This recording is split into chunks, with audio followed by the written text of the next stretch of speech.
Welcome, this is Carrie Schell from On Point Quilter. In this tutorial, I'm going to be sharing with you how to find new fonts and incorporate them in Electric Quilt 8. Okay, for this tutorial, I'm going to show you how to download a new font collection and use it in Electric Quilt. And so I went to 1001fonts.com as I think they've got a really nice collection there.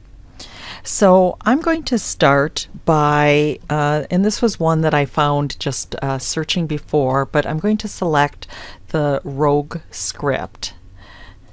And I like it because it's a very nice cursive strip, and I think would look nice in a quilt.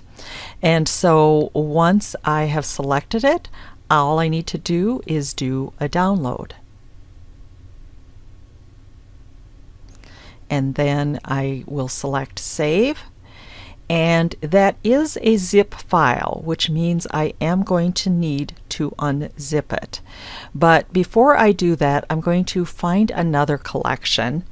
And for this one, I'm going to do a search for fall.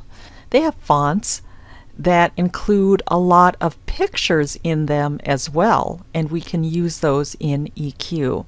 So I'm going to take the KR Fabulous Fall item, and I'm going to download that as well. And I actually put this first one in the wrong spot. So what we should be doing is putting them under the downloads. So let me go ahead and save it there. And you can see that I have two zip files. So I'm going to first of all double click on the Rogue script. And the font file is a TTF file. So I'm just going to double click on that file, and it is showing me what all of the letters are and what the font looks like. And I just need to select install. And then I'm going to go back to my downloads, select the KR Fabulous Fall collection, select the TTF file, and I'm just double clicking on that. And you can see there are some really fun pictures there that we can use just by typing in a letter. So I'm going to do install for that as well. Okay, I've opened Electric Quilt, and I have designed this quilt using Electric Quilt. Rather than showing you how I designed the quilt, I'm going to focus on adding the applique text to my project. Okay, so now I'm going to go to my text tools. And the text tools are on layer 2, so make sure you're on layer 2. Click on the text tools, and you have an option to set your text and adjust it. So click on the Set Text button, and it's important to note the color that you want for your text. This can be any fabric that is in your current project sketchbook. If this is not the fabric that you want to use, you need to go back to the fabric tools and select the fabric, and then go back to the text tools. So once I do the set text, I need to select a font.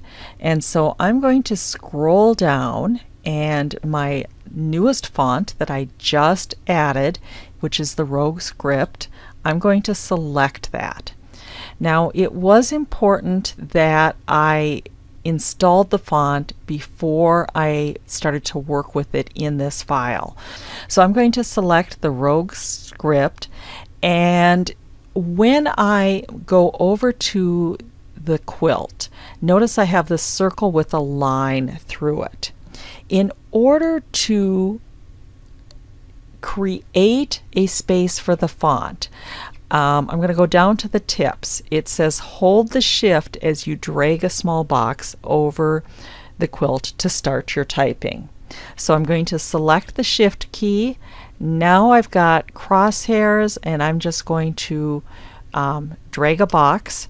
As soon as I release, it basically reduces to the size of one letter. And so I'm going to type in give, and I'm going to do a return and do thanks. And it's telling me that the size in inches is 3. I can change it. I can make it bold, which I like to do when I'm doing things for quilts. I could also italicize it, underline it, or change the alignment. And I chose to select center for that. And then I'm just going to click away. And if I want to make changes, I can use the adjust tool. And I do like to click on preserve aspect ratio when resizing, and I can just change the size by dragging one of the corner arrows. I am going to take that give thanks and just center it horizontally and center it vertically. So I'm going to do another set text, and now I'm going to take that fancy script that's more pictures, which is under my K's, and I can actually see the font there. Now this one is tricky because I don't know which of the letters I want. So I'm just going to start by using the shift key, doing another box, and I can just start typing in the letters, right? And just remember A, B, C. And what I decided is I like that last one, which is H. I think it's nice and simple, but it would be fun to play with and add really another element in my project. So I am going to now use the adjust tool, select it, and if I use the control or command key and select the center of the block, I can now rotate my text. To engage the resize, I can select the center with the control or command key again, and then I can drag an arrow to do the resize. And then I can do a copy paste and move and rotate the one item for the next corner. And I will repeat this for the remaining 2 corners. And so once I have everything positioned, I can add this to the project sketchbook.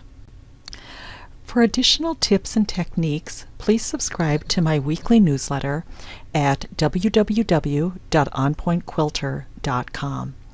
And while you are there, check out my latest online class offerings.